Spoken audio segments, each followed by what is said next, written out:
Good evening, one and all, and welcome to the Bible Hour. I'm a little bit early today. There's 8 minutes to go, so if you're watching this the day after and you don't want to hear about chit-chat, Owen's day, who the park end admin is, and what sort of day he's had, skip forward 8 minutes. Maybe 9.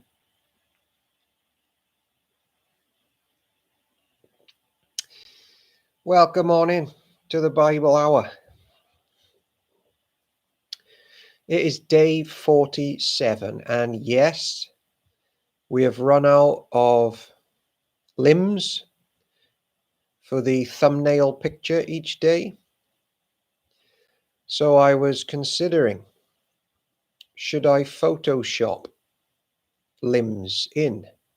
But that would require the usual family photo, plus the changing of that every day, plus then the Photoshopping in new limbs every day. And to Photoshop in limbs is no small thing, because you have to A, have that Photoshop thing, which I don't have, and B, sort of snip around stuff and cut it out and then paste it on, and it gets a bit overwhelming. So today it was just me looking in total confusion and loss, in mourning, in burlap.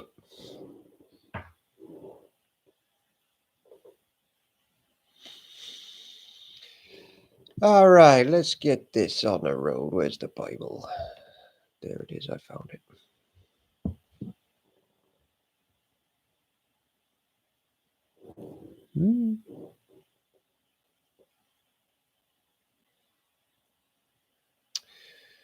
Good evening, Park End admin Ricky B, MC Ricky B on tonight,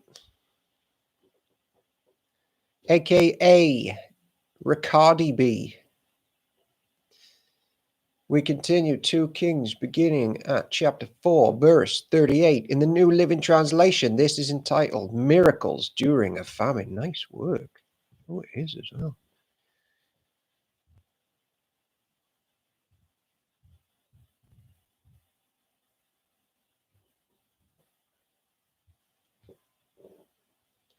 Hope Ricky B has had a good day.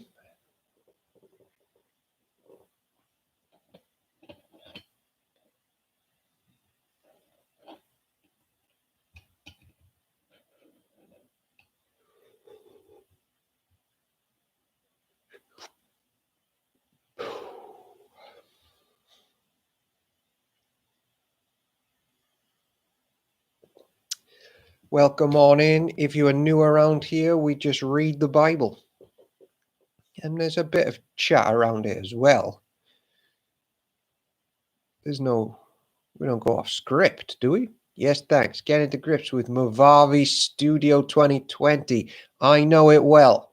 And I venture to say, after about 120 hours of doing footage, I could answer any questions you might have.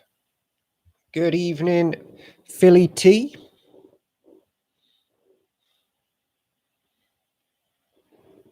That clip about the Jewish stuff, Alan Reese already beat you to it by 24 hours.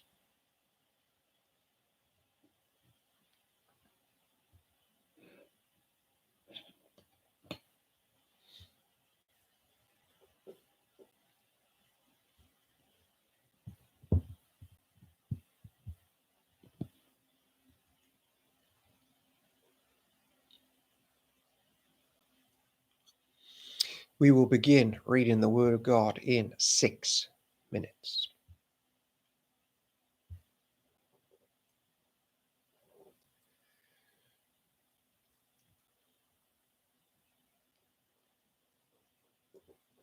Evie the dog did a whittle in her crate today, so her wet bed has been washed and is currently sitting perched in front of the outdoor fire pit that we have to get it ready for the night.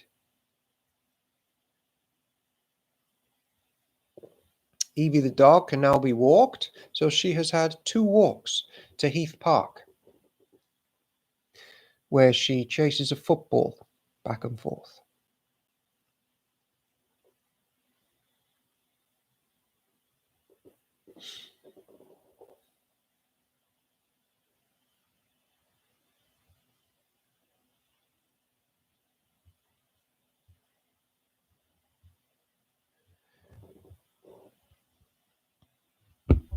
Oops, I just hit the mic. I just hit the mic with my fist.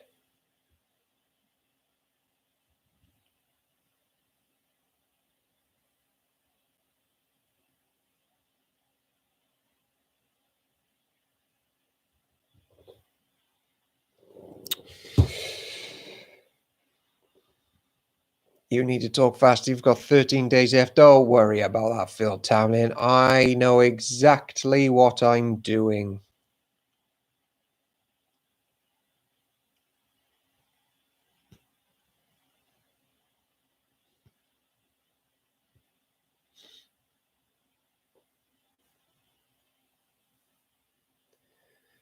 Welcome one. Welcome all. We are in the book of 2 Kings, chapter 4, verse 38. Elijah has been taken up to glory. It is, ironically, Ascension Day. Good evening, MacDonald. Good to see you here, my brother, from another mother.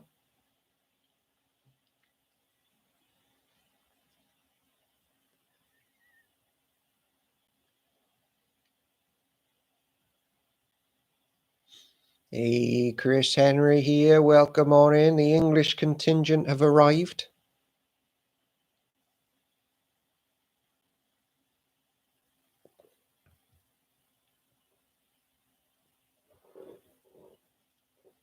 We will begin in 3 minutes' time. Petty Bar in the house. Paulie MCB123 is in the house.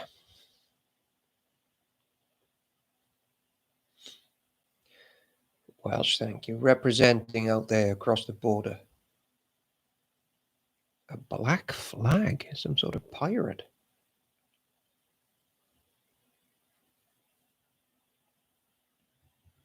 Or a symbol of death.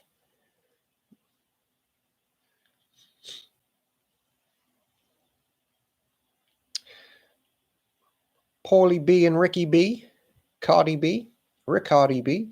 It is on my agenda to walk Evie the dog up to your house and display her from a socially distant and safe distance. It's the Welsh flag on my screen. It came up as a black flag of death, as if you had threatened me and my life and my family because I insinuated that you are English.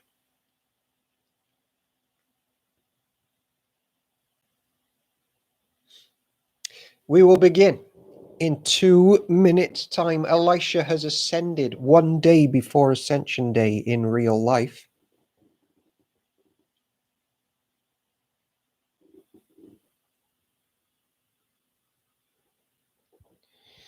Hey, take that up with Chris Henry. She's the one sending flags of doom around here, Ricky B.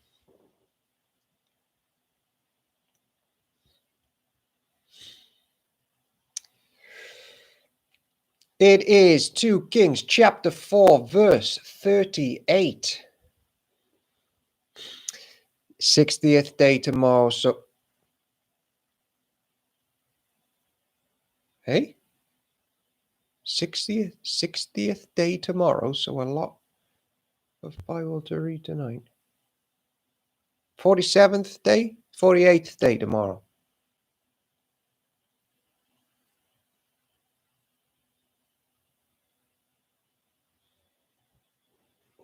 Is it the 60th day of lockdown tomorrow? Maybe.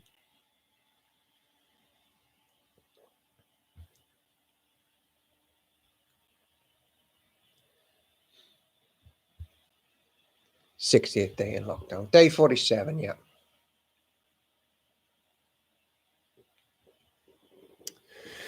Good morning, North Star. Okay, here we go. This is the word of the Lord. Thanks be to God. Elisha now returns to Gilgal, and there was a famine in the land. One day, as the group of prophets was seated before him, excuse me, that's early wind, he said to his servant, "Put a large pot on the fire and make some stew for the rest of the group." One of the young men went out into the field to gather herbs and came back with a pocket full of wild gourds. He shredded them and put them into the pot without realizing they were poisonous. Some of the stew was served to the men, but after they had eaten a bite or two, they cried out, "Man of God, there's poison in this stew." So they would not eat it. Elisha said, "Bring me some flour." Then he threw it into the pot and said, "Now it's all right. Go ahead and eat." And then it did not harm them. So there you go. We must never complain about stew again, because it was good enough for the prophets of God and Elisha. One day, a man from Baal Shalisha brought the man of God a sack of fresh grain and 20 loaves of barley bread made from the first grain of the harvest. Elisha said, "Give it to the people so they can eat." "What?" his servant exclaimed. "Feed 100 people with only this?" But Elisha repeated, "Give it to the people so they can eat, for this is what the Lord says, everyone will eat, and there will even be some left over." And when they gave it to the people, there was plenty for all, and some left over, just as the Lord had promised, because the Lord does that stuff all the time in the Bible. He's done it in Exodus, he's doing it here, he does it a couple of times. He is incarnate.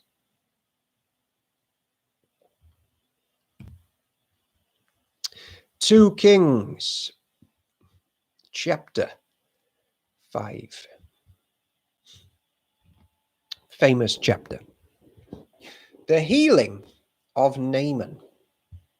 The king of Aram had a great admiration for Naaman, the commander of his army, because through him the Lord had given Aram great victory.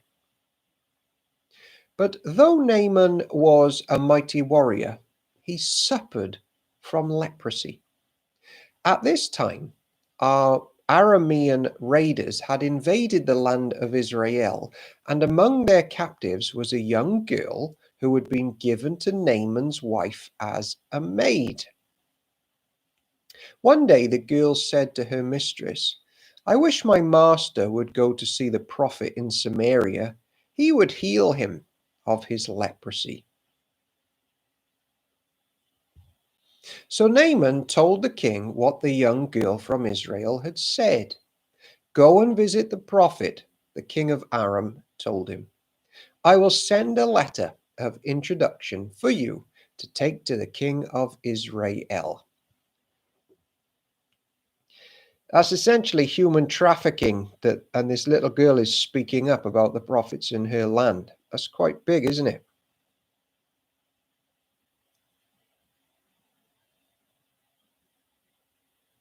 So Naaman started out carrying as gifts 750 pounds of silver, 150 pounds of gold, and 10 sets of clothing. The letter to the king of Israel said, "With this letter I present my servant Naaman. I want you to heal him of leprosy." When the king of Israel read the letter, he tore his clothes in dismay and said, "Am I God that I can give life and take it away? Why is this man asking me to heal someone with leprosy? I can see that he's just trying to pick a fight with me." But when Elisha, the man of God, heard that the king of Israel had torn his clothes in dismay, he sent this message to him: "Why are you so upset? Send Naaman to me, and he will learn that there is a true prophet here in Israel. So Naaman went with his horses and chariots and waited at the door of Elisha's house. But Elisha sent a messenger out to him with this message: go and wash yourself 7 times, obviously, in the Jordan River. Then your skin will be restored, and you will be healed of your leprosy. But Naaman became angry and stalked away. Stalked away? I thought he would certainly come out to meet me, he said. I expected him to wave his hand over the leprosy and call on the name of the Lord his God and heal me.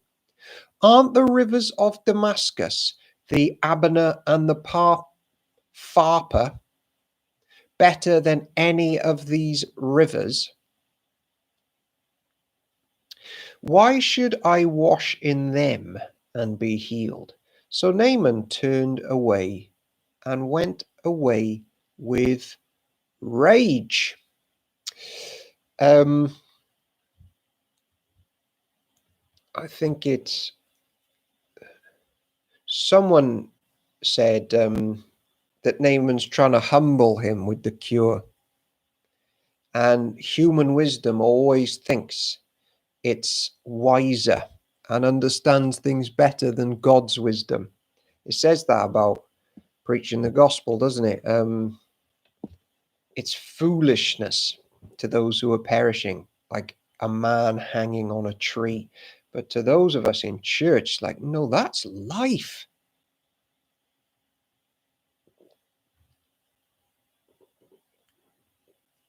So he stalked off. Not sure what that means. But his officers tried to reason with him and said, Sir, if the prophet had told you to do something very difficult, wouldn't you have done it? So you should certainly obey him when he says simply, go and wash and be cured. So Naaman went down to the Jordan River and dipped himself 7 times as the man of God had instructed him. And his skin became as healthy as the skin of a young child, and he was healed. Then Naaman and his entire party went back to find the man of God. They stood before him, and Naaman said, Now I know there is no God in all the world except Israel. So please accept a gift from your servant. But Elisha replied, As surely as the Lord lives, whom I serve, I will not accept any gifts. And though Naaman urged him to take the gift, Elisha refused. Suddenly, Batstone gets convicted about the Ferrari donation, but not convicted enough to get rid of it. Petit Bar, he died that we would live. Yep, that is it. Then Naaman said, All right, but please allow me to load 2 of my mules with earth from this place, and I will take it back home with me. From now on, I will never again offer burnt offerings or sacrifices to any other god except the Lord.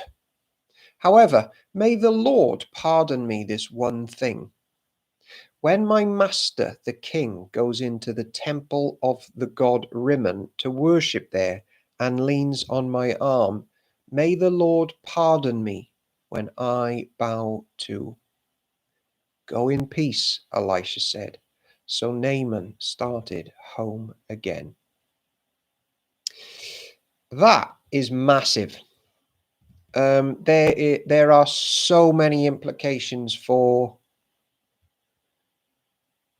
how we live there and why the Lord allowed Naaman to bow.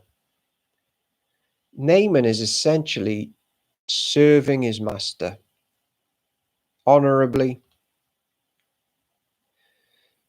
He's been saved now out of pagan worship, but of course he needs to maintain a good witness, and he can't just abandon all of his old friends and be a bad work colleague. So the Lord actually allows him to bow down. He knows his heart is in the right place, So he just goes along with it for a while more, and who knows what good conversations might come from that. There is that principle, isn't there?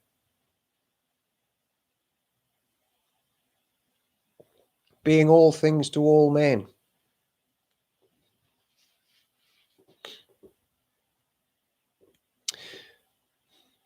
Stormed off, says Jules Howell. Jules Howell? Yeah. As in Juliet. Welcome. First time I've seen you chat on here. Or is it? And I've forgotten.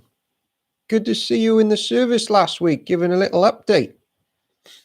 Glory. But Gehazi, the servant of Elisha, the man of God, said to himself, my master should not have let this Aramean get away without accepting any of his gifts. As surely as the Lord lives, I will chase after him and get something from him. So Gehazi set off after Naaman. When Naaman saw Gehazi running after him, he climbed down from his chariot and went to meet him. Is everything all right? Naaman asked.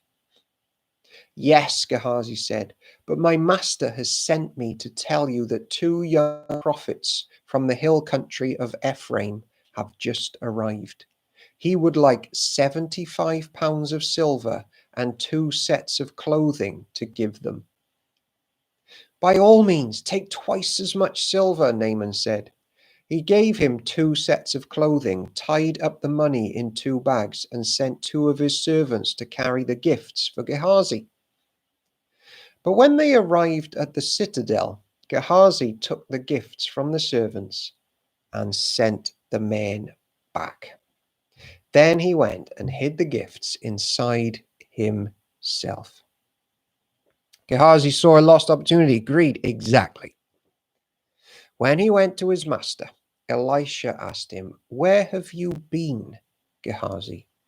I haven't been anywhere, he replied. This is like Eden all over again. We are all exactly the same as Adam. But Elisha asked him, don't you realize that I was there in spirit when Naaman stepped down from his chariot to meet you? And is this the time to receive money and clothing, olive groves and vineyards, sheep and cattle, and male and female servants? Because you have done this, you and your descendants will suffer from Naaman's leprosy forever. When Gehazi left the room, he was covered with leprosy. His skin was white as snow. Those who were around when we covered the Mosaic laws in Leviticus, Deuteronomy, leprosy and impurities and bodily failures and misfunctions and decay can't even be in the presence of the Lord. So the Lord heals us of those conditions, and will do. But sometimes then leprosy is put on people as a picture of their sinful decay. They're like a walking multimedia display of their fall.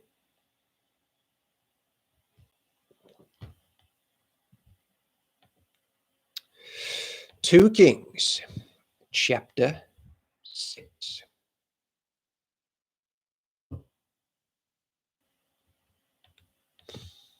The floating axe head. One day, the group of prophets came to Elisha and told him, as you can see, this place where we meet with you is too small. Let's go down to the Jordan River where there are plenty of logs. There we can build a new place for us to meet. All right, he told them, go ahead.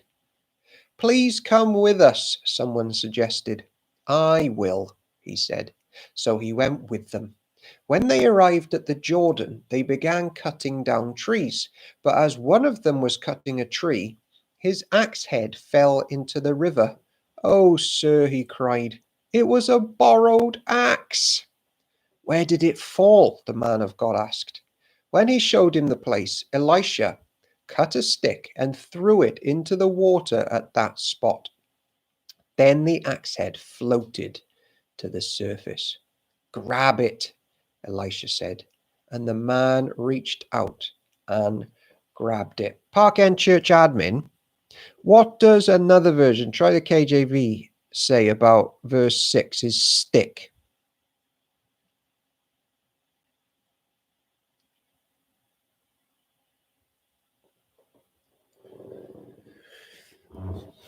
Because I'm pretty sure you had like a mini resurrection of all things there where the wood hit the flowing river. I also love there that the prophets get their hands dirty, and the man of God said, "Where fell it?" And he shewed him the place, and he cut down a stick, stick, and cast it in thither, and the iron did swim. You've got to love it when men of God just go chopping stuff down and get actually involved with helping out in church life, like buildings and stuff like that.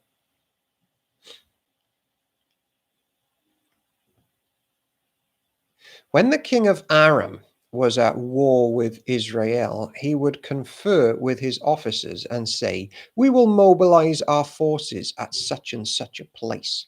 But immediately Elisha, the man of God, would warn the king of Israel, "Do not go near that place, for the Arameans are planning to mobilize their troops there." So the king of Israel would send word to the place indicated by the man of God. Time and again, Elisha warned the king so that he would be on the alert there. The king of Aram became very upset over this. He called his officers together and demanded, "Which of you is the traitor? Who has been informing the king of Israel my plans?" "It is not us, my lord the king," one of the officers replied. "Elisha, the prophet in Israel, tells the king of Israel even the words you speak in the privacy of your bedroom." "Go and find out where he is," the king commanded, "so I can send troops to seize him." And the report came back, "Elisha is at Dothan." So one night the king of Aram sent a great army with many chariots and horses to surround the city. When the servant of the man of God got up early the next morning and went outside, there were troops, horses, and chariots everywhere. "Oh, sir, what will we do now?" the young man cried to Elisha. "Do not be afraid," Elisha told him, "for there are more on our side than on theirs." Then Elisha prayed, "O Lord, open his eyes and let him see." The Lord opened the young man's eyes, and when he looked up, he saw that the hillside around Elisha was filled with horses and chariots of fire. As the Aramean army advanced towards him, Elisha prayed, "O Lord, please make them blind." So the Lord struck them with blindness as Elisha had asked. Then Elisha went out and told him, "You have come the wrong way. This isn't the right city. Follow me, and I will take you to the man you are looking for." And he led them to the city of Samaria. As soon as they had entered Samaria, Elisha prayed, "O Lord, now open their eyes and let them see." So the Lord opened their eyes, and they discovered that they were in the middle of Samaria. And when the king of Israel saw them, he shouted to Elisha, "My father, should I kill them? Should I kill them?" "Of course not," Elisha replied. "Do we kill prisoners of war? Give them food and drink and send them home again to their master." So the king made a great feast for them and then sent them home to their master. After that, the Aramean raiders stayed away from the land of Israel. Two things here. Back to the axe. You also gotta love how the Lord cares for poor people.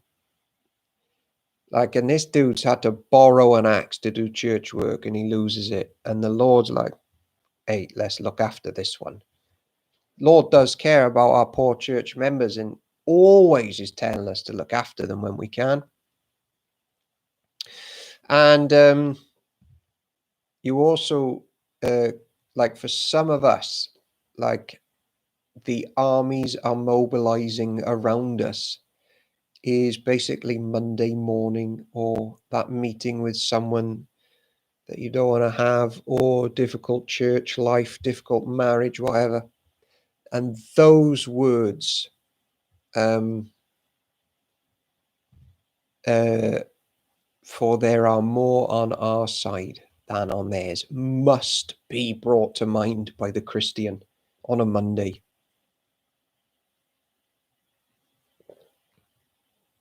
Greater is he that is in us than that is in the world. That's 1 John, isn't it? Sometime later, however, King Ben-Hadad of Aram mustered his entire army and besieged Samaria. As a result, there was a great famine in the city. The siege lasted so long that a donkey's head sold for 80 pieces of silver, and a cup of dove's dung sold for 5 pieces of silver. Yes, bird poo. One day, as the king of Israel was walking along the wall of the city, a woman called to him, "Please help me, my lord the king." He answered, "If the Lord doesn't help you, what can I do? I have neither food from the threshing floor nor wine from the press to give you." But then the king asked, "What is the matter?" She replied, "This woman said to me, 'Come on, let's eat your son today.' They will eat, and then they will eat my son tomorrow." So we cooked my son and ate him. Then the next day I said to her, "Kill your son so we can eat him." But she has hidden her son. When the king heard this, he tore his clothes in despair, and as the king walked along the wall, the people could see that he was wearing burlap under his robe next to his skin. May God strike me and even kill me if I don't separate Elisha's head from his shoulders this very day, the king vowed. It's interesting that sinful people always point the finger elsewhere. Do you remember, this is the Lord's judgment, that if you go after these false gods, they'll be such evil to you, you'll end up eating your own children. Do you remember that? Elisha was sitting in the house with the elders of Israel when the king sent a messenger to summon him. But before the messenger arrived, Elisha said to the elders, "A murderer has sent a man to cut off my head. When he arrives, shut the door and keep him out. We will soon hear his master's steps following him." While Elisha was saying this, the messenger arrived, and the king said, "All this misery is from the Lord. Why should I wait for the Lord any longer?" Brutal, horrific stuff. 2 Kings chapter 7. Elisha replied, "Listen to this message from the Lord. This is what the Lord says. By this time tomorrow, the markets of Samaria, 6 quarts of choice flour will cost only 1 piece of silver, and 12 quarts of barley grain will cost only 1 piece of silver." The officer assisting the king said to the man of God, "That couldn't happen even if the Lord opened the windows of heaven." But Elisha said, "You will see it happen with your own eyes, but you won't be able to eat any of it." Now, there were 4 men with leprosy sitting at the entrance of the city gates. "Why should we sit here waiting to die?" they asked each other. "We will starve if we stay here, but with the famine in the city, we will starve if we go back there. So we might as well go out and surrender to the Aramean army. If they let us live, so much the better. But if they kill us, we would have died anyway." So at twilight they set out for the camp of the Arameans. But when they came to the edge of the camp, no one was there. For the Lord had caused the Aramean army to hear the clatter of speeding chariots and the galloping of horses and the sounds of a great army approaching. The king of Israel has hired the Hittites and Egyptians to attack us, they cried to one another. So they panicked and ran into the night, abandoning their tents, horses, donkeys, and everything else as they fled for their lives. When the men with leprosy arrived at the edge of the camp, they went into one tent after another, eating and drinking wine, and they carried off silver and gold and clothing and hid it. Finally, they said to each other, "This is not right. This is a day of good news, and we aren't sharing it with anyone. If we wait until morning, some calamity will certainly fall upon us. Come on, let's go back and tell the people at the palace." So they went back to the city and told the gatekeepers what had happened. "We went out to the Aramean camp," they said, "and no one was there. The horses and donkeys were tethered and the tents were all in order, but there wasn't a single person around." Then the gatekeepers shouted the news to the people in the palace. The king got out of his bed in the middle of the night and told his officers, "I know what has happened. The Arameans know that we are starving, so they have left their camp and have hidden in the fields. They are expecting us to leave the city, and then they will take us alive and capture the city." One of the officers replied, We had better send out scouts to check into this first. Let them take 5 of the remaining horses. If something happens to them, it will be no worse than if they stay here and die with the rest of us." So 2 chariots with horses were prepared, and the king sent scouts to see what had happened to the Aramean army. They went all the way to the Jordan River, following a trail of clothing and equipment that the Arameans had thrown away in their mad rush to escape. The scouts returned and told the king about it. Then the people of Samaria rushed out and plundered the Aramean camp. So it was true that 6 quarts of choice flour were sold that day for 1 piece of silver, and 12 quarts of barley grain were sold for 1 piece of silver, just as the Lord had promised. The king appointed his officer to control the traffic at the gate, but he was knocked down and trampled to death as the people rushed out. So everything happened exactly as the man of God had predicted when the king came to his house. The man of God said to the king, "By this time tomorrow, in the markets of Samaria, 6 quarts of choice flour will cost 1 piece of silver, and 12 quarts of barley grain will cost 1 piece of silver." The king's officer had replied, "That couldn't happen even if the Lord opened the windows of heaven." But the man of God had said, "You will see it happen with your own eyes, but you won't be able to eat any of it." And so it was, for the people trampled him to death at the gate. So there we see judgment. We see horrific things done by people who reject God. We see that the word of the Lord can't be stopped.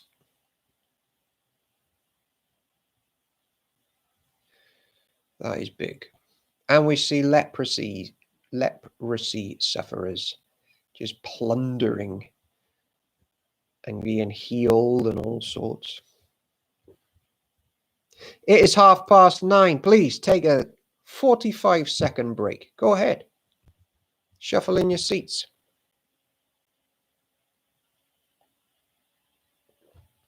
Eat some grapes. Eat some macadamia nuts. The best nut if you like the ketogenic diet.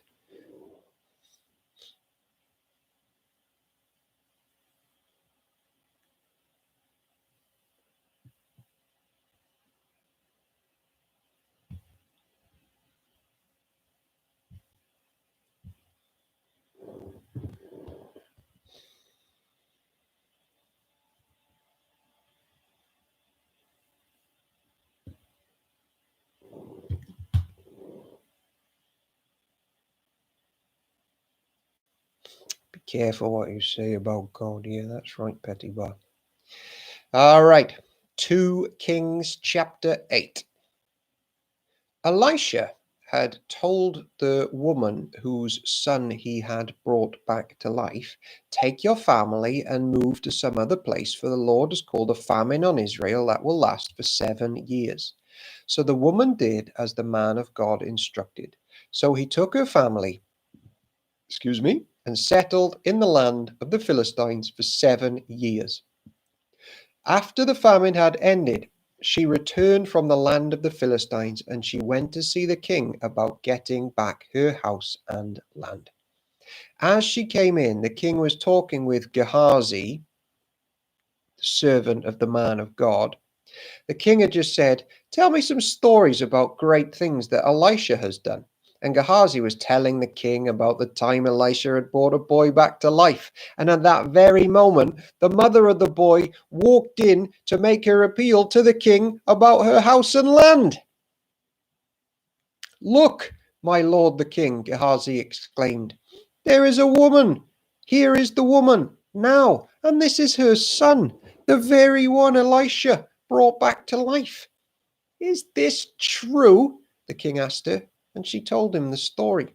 So he directed one of his officials to see that everything she had lost was restored to her, including the value of any crops that had been harvested during her absence. Elisha went to Damascus, the capital of Aram, where King Ben-Hadad lay sick. When someone told the king that the man of God had come, the king said to Hazael, "Take a gift to the man of God, and then tell him to ask the Lord, will I recover from this illness?" So Hazael loaded down 40 camels with the finest products of Damascus as a gift for Elisha. He went to him and said, "Your servant Ben-Hadad, the king of Aram, has sent me to ask, will I recover from this illness?" And Elisha replied, "Go and tell him, you will surely recover. But actually, the Lord has shown me that he will surely die." Elisha stared at Hazael with a fixed gaze until Hazael became uneasy.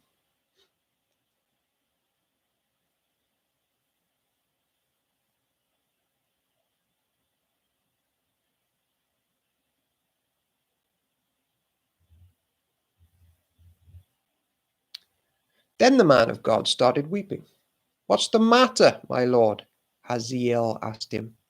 Elisha replied, "I know the terrible things you will do to the people of Israel. You will burn their fortified cities, kill their young men with the sword, dash their little children to the ground, and rip open their pregnant women." Hazael responded, "How could a nobody like me ever accomplish such great things?" Elisha answered, "The Lord has shown me that you are going to be the king of Aram." When Hazael left Elisha and went back, the king asked him, "What did Elisha tell you?" And Hazael said, "He told me that you will surely recover." But the next day, Hazael took a blanket, soaked it in water, and held it over the king's face until he died. Then Hazael became the next king of Aram.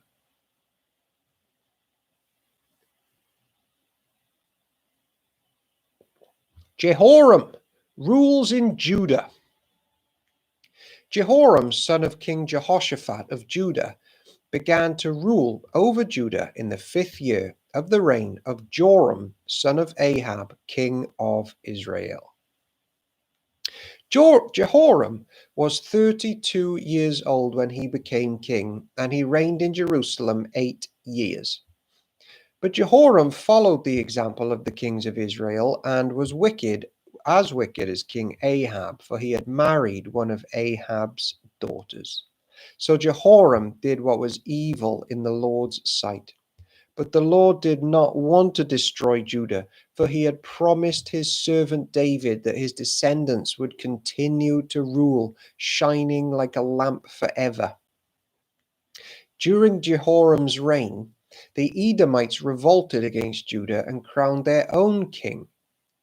So Jehoram went with all his chariots to attack the town of Zair. The Edomites surrounded him and his chariot commanders, but he went out at night and attacked them under the cover of darkness. But Jehoram's army deserted him and fled to their own homes. So Edom has been independent from Judah to this day. The town of Libnah also revolted about the same time. The rest of the events in Jehoram's reign and everything he did are recorded in the book of the history of the kings of Judah. When Jehoram died, he was buried with his ancestors in the city of David. Then his son Ahaziah became the next king. So just think there, Jehoram's army deserted him. So he was on his own, but he was preserved because the Lord has got to come from this line. They were literally down to one person there, hanging on by a thread, and yet the Lord's promises will continue. Ahaziah, son of Jehoram, began to rule over Judah in the 12th year of the reign of Joram, son of Ahab, king of Israel. Ahaziah was 22 years old when he became king, and he reigned in Jerusalem 1 year. His mother was Athaliah, a granddaughter of King Omri of Israel. Ahaziah followed the evil example of King Ahab's family. He did what was evil in the Lord's sight, just as Ahab's family had done, for he was related by marriage to the family of Ahab. Sheesh, sometimes you even marry into evil families and then end up like them. Ahaziah joined Joram, son of Ahab, in his war against King Hazael of Aram at Ramoth Gilead. When the Arameans wounded King Joram in the battle, he was returned to Jezreel to recover from the wounds he had received at Ramoth. Because Joram was wounded, King Ahaziah of Judah went to Jezreel to meet him. Yeesh, complex stuff in the Book of Kings.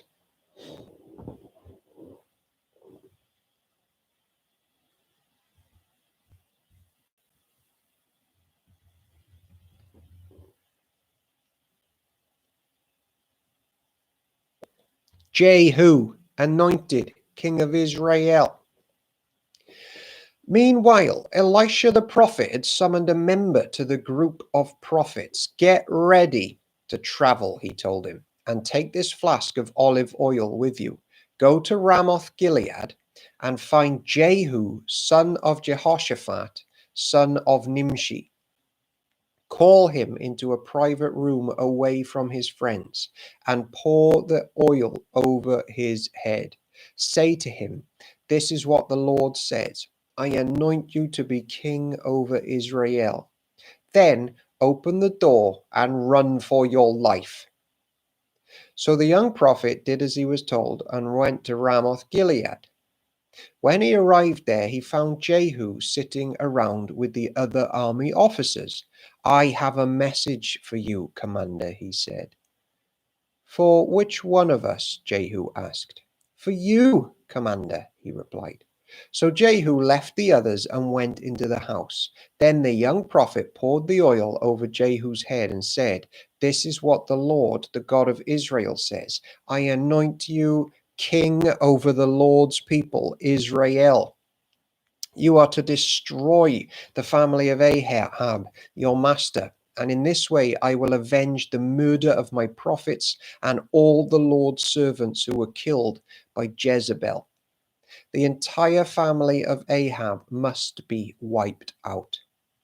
I will destroy every one of his male descendants, slave and free alike, anywhere in Israel. I will destroy the family of Ahab, as I destroyed the families of Jeroboam, son of Nebat, and Baasha, son of Ahijah. Dogs will eat Ahab's wife Jezebel at the plot of land in Jezreel, and no one will bury her. Then the young prophet opened the door and ran. Jehu went back to his fellow officers, and one of them asked, "What did that madman want? Everything all right? You know how a man like that babbles on. Isn't it that people who bring the word of the Lord are always madmen in the sight of the world?" But it's like, you watch some of the stuff on TV that the world do, and it is literally madness, and the stuff that people believe, which there is no evidence for, and they just like have the most bizarre like spiritual ideas and philosophies.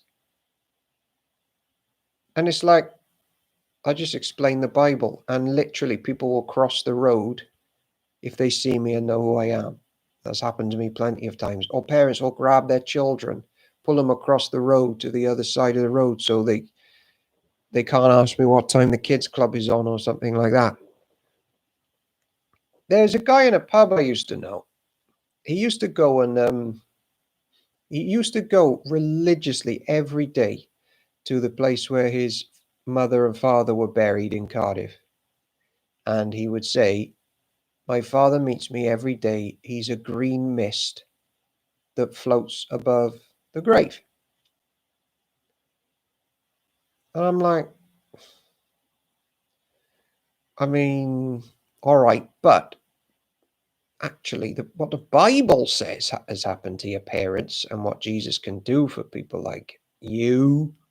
It's like there's a lot more evidence than you drinking Jack Daniels until 9 p.m. and then going to talk to a green mist. Anyway, point being, although I guess we are slightly loons, aren't we, some of us ministers? Yeah. Yeah, after all that, he probably is right. "You're hiding something," they said. "Tell us." So Jehu told them. He said to me, "This is what the Lord says. I have anointed you to be king over Israel." Then they quickly spread out their cloaks on the bare steps and blew the ram's horn, shouting, "Jehu is king." Just one more thing on that, actually. I don't know if you know this, but in the sort of Anglo-American academic sphere, there's like a wave of conversions in the last 12 years to Christianity, because the more that even in philosophy people are studying now, and they're realizing that theism is an incredibly credible worldview, and that Jesus of Nazareth and who he claimed he was is so difficult to write off. And so what you find is, I've been reading tons of atheist literature in the last 15 years. And in the last 10 years, they've been debating each other, the top atheists and the top theists. And the theists just smashed them. Like literally, they just corner them, and because there's more evidence for theism than atheism. And but yet you tell people you're a Christian and they're like, it's like you believe in snap, crackle, and pop or something. But it's like, no, it's not that. There's so much evidence. This isn't blind faith. This is Jesus-centered logic on fire. History attests to it. Archaeology attests to it. All fields of academia attest to it if it doesn't have a sneaky agenda to just mock it. And then you get to miracles like talking axe, floating axe. And we're like, well, yeah, of course that can happen. If theism is true and the cosmos was made by God, a floating axe is just chicken feed. He can handle that stuff. And then it all just trickles on, really, isn't it?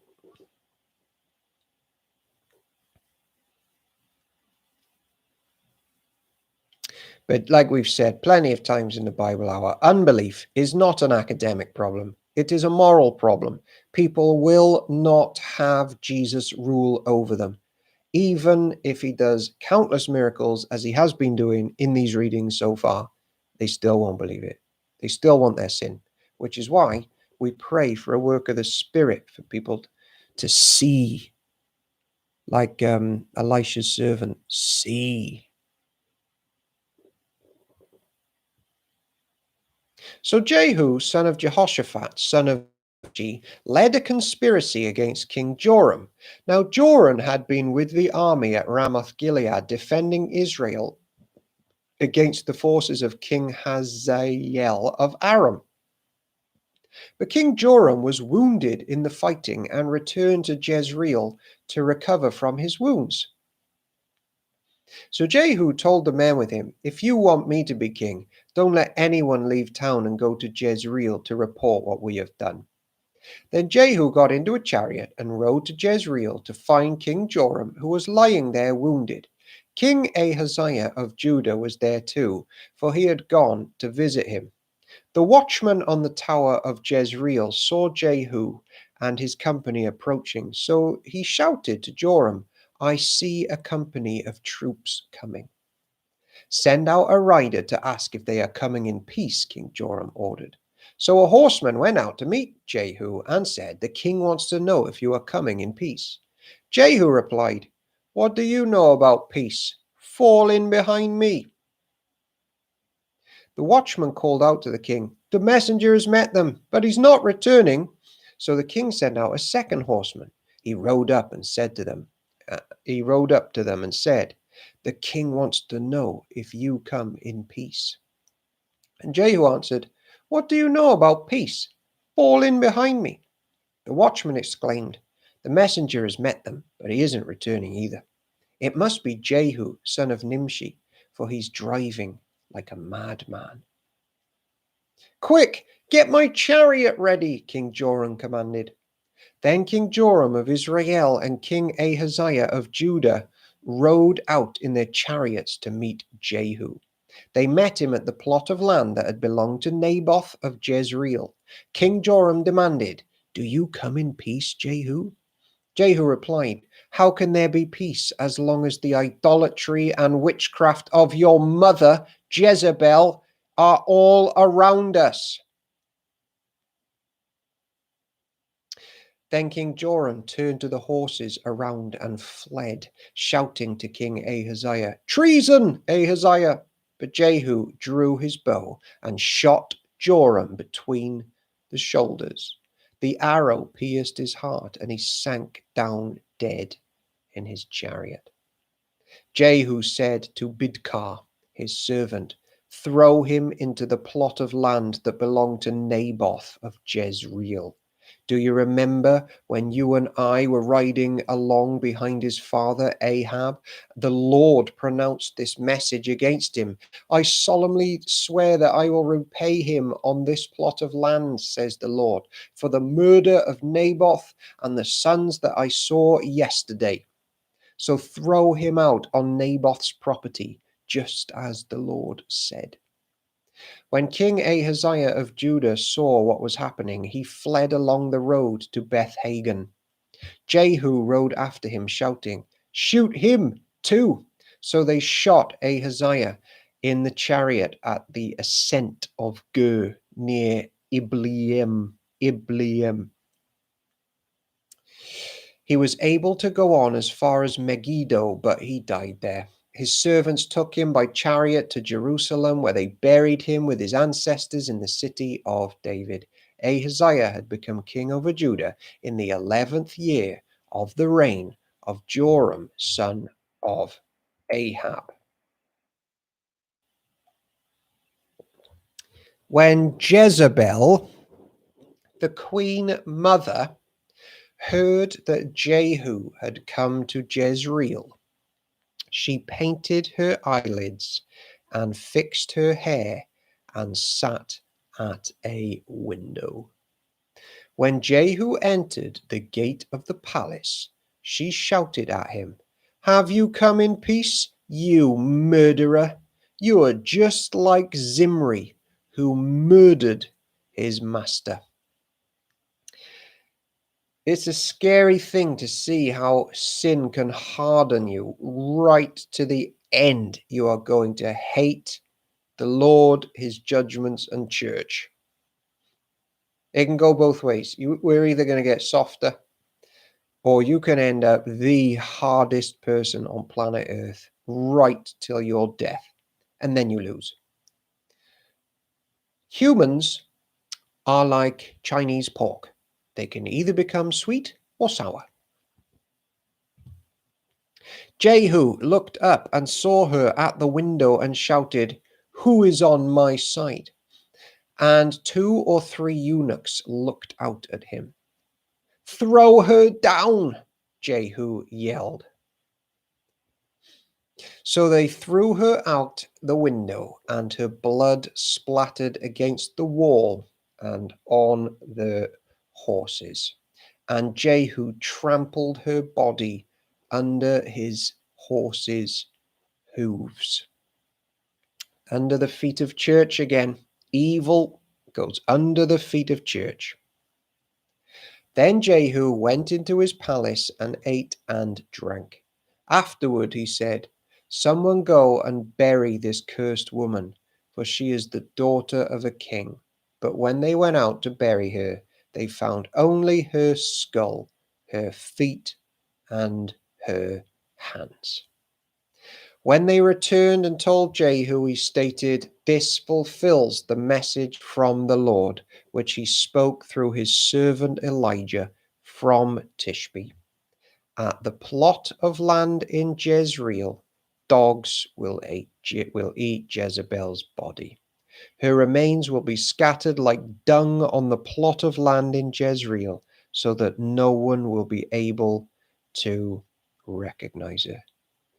Nick Hawkins groaned. Sue Roberts, sweet and sour will never be the same. Yep, profound truth will hit you next time you order sweet and sour chicken. And he has placed all things under Christ and church.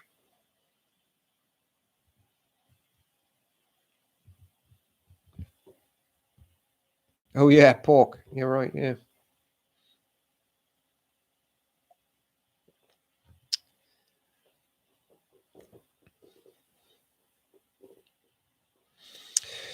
Two Kings chapter 10, as we are on the home straight.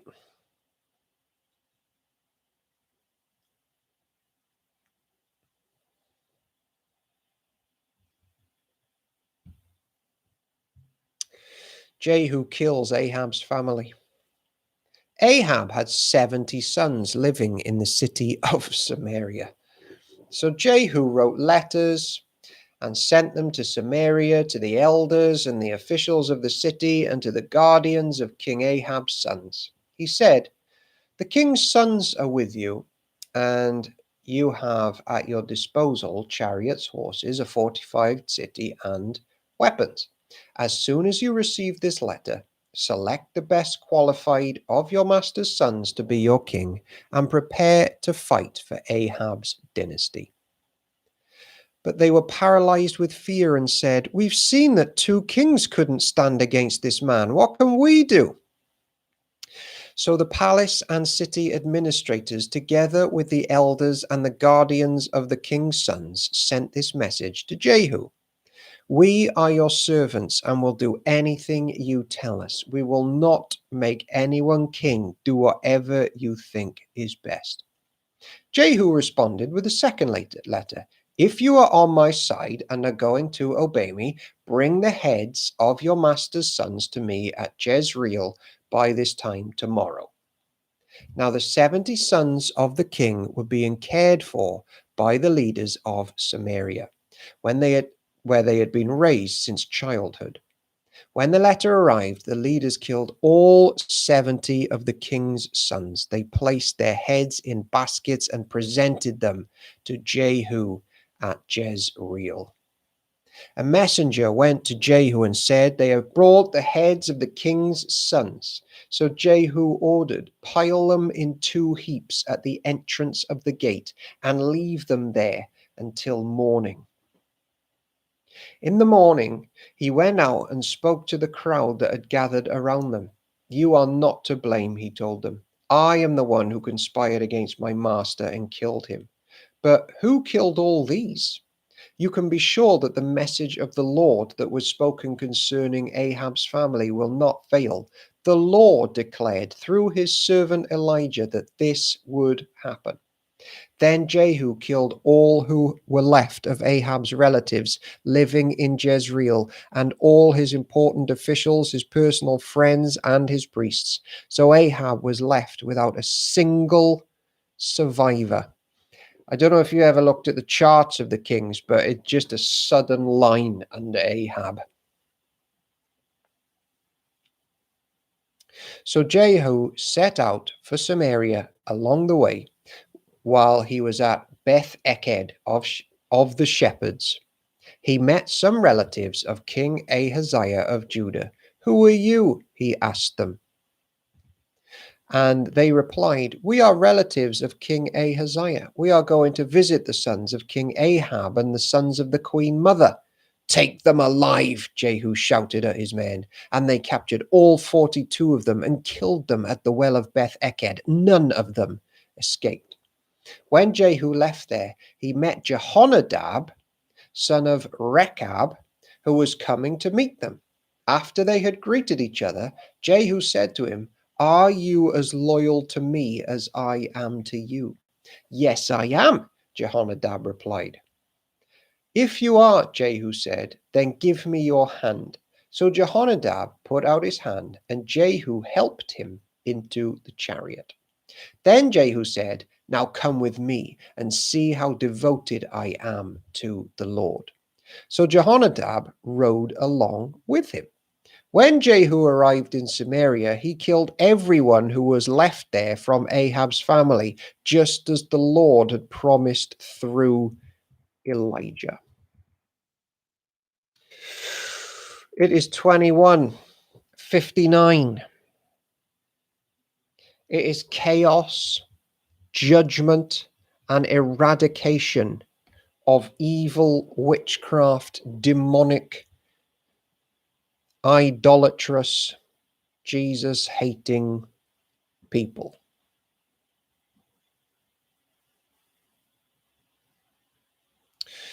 It has been an awful time. But in it as well, the truth and justice of the Lord are to be noticed.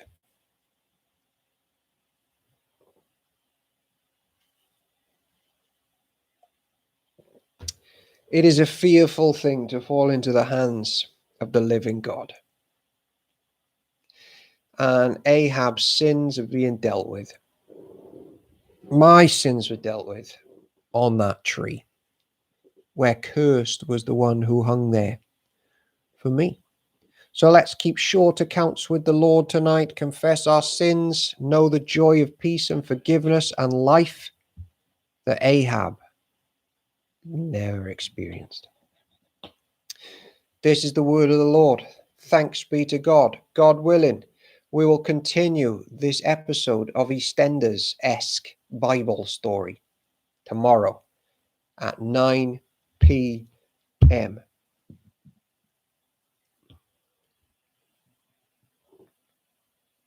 Scouts Honor.